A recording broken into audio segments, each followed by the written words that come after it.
চোর ডাকাত খুনি সন্ত্রাসী নয়, আচমকা এক বিড়ালকে ধরে নিয়ে আসলেন পুলিশ কর্মকর্তা।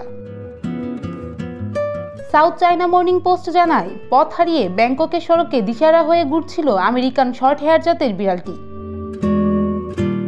দেখে মায়া লাগার কারণে সেটিকে নিজের হেফাজতে রাখার সিদ্ধান্ত নিয়েছিলেন অফিসার।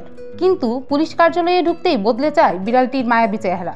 যাকে পাচ্ছিল আছড়ে কামড়ে দিতে শুরু করেছিল প্রাণীটি। আহত হয় বেশ কয়েকজন পুলিশ। অতিষ্ঠ হয়ে তাকে গ্রেফতারের সিদ্ধান্ত নেওয়া হয়। পুলিশের ওপর হামলার ক্রিমিনাল রেকর্ড রাখতে বিড়ালের মাগশট তুলে সামাজিক যোগাযোগ মাধ্যমে ছবিসহ পোস্ট দেওয়া হয়। বলা হয়, অবিলম্বে মালিক এসে জামিনে ছাড়িয়ে না নিলে জেলে পুড়িয়ে দেওয়া হবে বিড়ালকে। এই ঘটনা ছড়িয়ে পড়লে তোলপাড় শুরু হয় সামাজিক যোগাযোগ মাধ্যমে। অনেকেই আগ্রহী হয় বিড়ালটিকে দত্তক নিতে। কিছুক্ষণ পরেই খুঁজে পাওয়া যায় তার আসল মালিককে। জানা যায় বিড়ালটির নাম নুপট্যাং, যার অর্থ টাকা গণনা। ইচ্ছে করে কামড়ায়নি, কেবল খিদে লাগার কারণে বেপরোয়া আচরণ শুরু করে বিড়ালটি। পরে মুচলেকা নিয়ে মালিকের কাছে ফেরত দেওয়া হয় বিড়ালটিকে।